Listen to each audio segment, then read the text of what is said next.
Há uma coisa que praticamente todos os planetas possuem: satélites naturais. Apesar de Mercúrio e Vênus não terem exatamente essa característica, os demais planetas, incluindo até o rebaixado Plutão, possuem satélites naturais em órbita. Uma das características que o planeta vermelho impressiona é a forma como o planeta possui não só uma, mas duas luas em órbita. Phobos e Deimos, como são chamadas, são duas luas minúsculas que são capazes de serem observadas aqui da Terra e da própria superfície marciana. No vídeo de hoje vamos conhecer os registros reais dos satélites naturais orbitando Marte.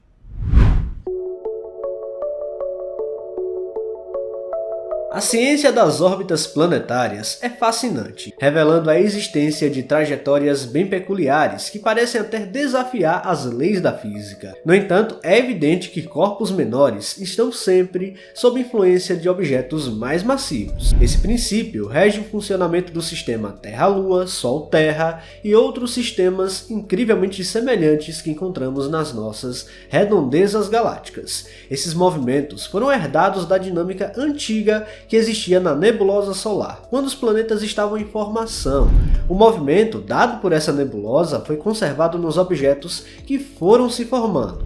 Ninguém sabe exatamente a origem das luas marcianas, mas há suspeitas. No caso do surgimento do sistema Terra-Lua, a hipótese mais aceita diz que um corpo do tamanho de Marte atingiu a Terra, lançando milhares de pedaços da própria crosta terrestre no espaço. A gravidade, através do fenômeno de acreção, foi juntando pedacinho por pedacinho até formar o satélite natural que conhecemos hoje. Atualmente, a Lua está numa distância média de 380 mil quilômetros da Terra, mas isso nem sempre foi assim. Naquela época, a Lua estava envolta por um oceano de rocha derretida, e à medida que esfriava, se afastava gradualmente da Terra. Logo após o impacto, os astrônomos acreditam que a Lua estava 16 vezes mais próxima do que está hoje, a cerca de 22 mil quilômetros da Terra. Isso é tão próximo que ela estava mais perto do planeta do que a órbita de alguns satélites geoestacionários hoje. No entanto, a história das luas marcianas claramente são diferentes, e provavelmente foram capturadas por Marte em algum momento. Exatamente, elas provavelmente não se formaram ao redor de Marte, mas provavelmente vieram de uma região específica que existe entre o planeta vermelho e Júpiter. Há também a hipótese de que tenha se formado de uma colisão com um protoplaneta. Para entendermos isso, vamos conhecer essas luas a fundo. Deimos, por exemplo, é mais semelhante a um pequeno asteroide do que a um satélite convencional, com aproximadamente apenas 12 km de diâmetro. Em comparação, a nossa Lua tem mais de 3.700 km de diâmetro. Phobos, por outro lado, é um pouco maior, com cerca de 22 km, mas ainda está longe de ser um corpo celeste de grande porte. Devido ao seu tamanho e massa insuficientes, Phobos não consegue assumir uma forma arredondada, ao contrário da maioria das luas dos outros planetas. Essa hipótese gira em torno da ideia de que Marte, por alguma perturbação gravitacional, capturou os dois objetos em algum momento de sua história. Mas talvez uma colisão com o planeta vermelho possa ter formado as duas luas também. As órbitas delas indicam alguma coisa, como são circulares e de baixa inclinação, o que significa que é bem difícil de entender a origem. Alguns cientistas sugerem que essas luas se formaram a partir de detritos ejetados de um impacto gigante com Marte. A ideia basicamente gira em torno da forma como as órbitas de Phobos e Deimos se cruzaram entre 1 e 2,7 bilhões de anos atrás, indicando que ambos podem ter se formado a partir da desintegração de um corpo parental comum que orbitava Marte. Deimos, no seu início, se movia para dentro na órbita de Marte, mas depois começou a se afastar. Phobos, por sua vez, orbita muito próximo a Marte,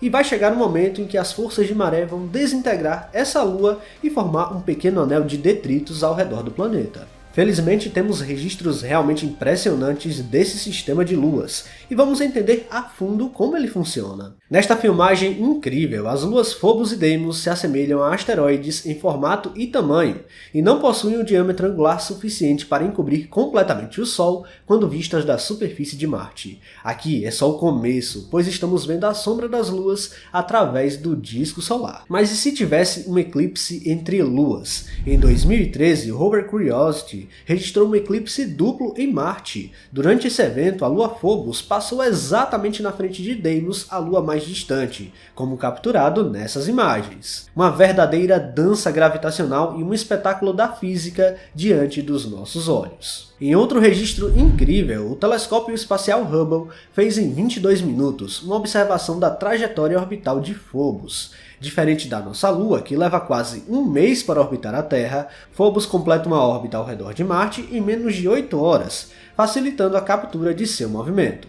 Para demonstrar o movimento contínuo, as transições entre os quadros foram suavizadas. Phobos completa uma órbita em apenas 7 horas e 39 minutos para sermos mais exatos, o que é mais rápido do que a rotação de Marte. Nascendo no oeste marciano, ela dá 3 voltas ao redor do planeta vermelho durante um dia marciano, que dura cerca de 24 horas e 40 minutos. Isso significa que é o único satélite do Sistema Solar que orbita o planeta em menos tempo do que o seu dia. O Hubble fez essas imagens de Phobos orbitando Marte em maio de 2016, quando o planeta estava a 80 milhões de quilômetros da Terra, o que facilitou bastante a observação. Mas esses registros diretos não foram os únicos. Há também um registro indireto. Embora Phobos nunca consiga bloquear completamente o disco do Sol, ela pode projetar uma mancha escura na superfície do planeta vermelho, conhecida como sombra penumbral. Observadores dentro dessa sombra podem testemunhar um eclipse parcial ou anular. Registrada pela sonda Mars Express, vemos essa imensa sombra atravessando a superfície. Na imagem, a sombra parece alongada devido ao formato da Lua e ao ângulo em que a sombra atingiu a superfície, e também, mas não menos importante, ao tempo em que a câmera levou para formar a imagem e a forma como a sombra se moveu em relação à superfície. Em alguns milhares de anos, a órbita de Phobos está destinada a entrar no chamado limite de Rush de Marte, onde a gravidade do planeta vermelho irá desintegrar a Lua em pedaços, formando um anel fino ao redor de Marte. Com Phobos se aproximando de Marte a uma taxa de 2 cm por ano, estima-se que essa Lua irá colidir ou se desintegrar em aproximadamente 50 milhões de anos. Enquanto isso, nossa Lua, seguindo dinâmicas orbitais diferentes, se afasta da Terra a uma taxa aproximadamente similar àquela que Phobos se aproxima de Marte. A estrutura de Phobos é tão delicada que modelos de computador sugerem que a Lua pode ser uma pilha de pequenos meteoroides unidos por uma fina crosta, que está sendo gradualmente despedaçada pelas interações de maré com Marte. Então, além de colidir com nosso vizinho interplanetário, os destroços devem criar um anel ao redor do planeta. Enfim, as imagens de Phobos e Deimos no céu marciano são incríveis. Provam de maneira espetacular como o sistema de luas de Marte pode ser interessante. Pessoal, se vocês gostaram deste vídeo, não se esqueçam de deixar o like aqui, que é muito importante. E se você não está inscrito aqui no canal ainda, convido você a apertar o botão inscrever-se aí embaixo. Até a próxima!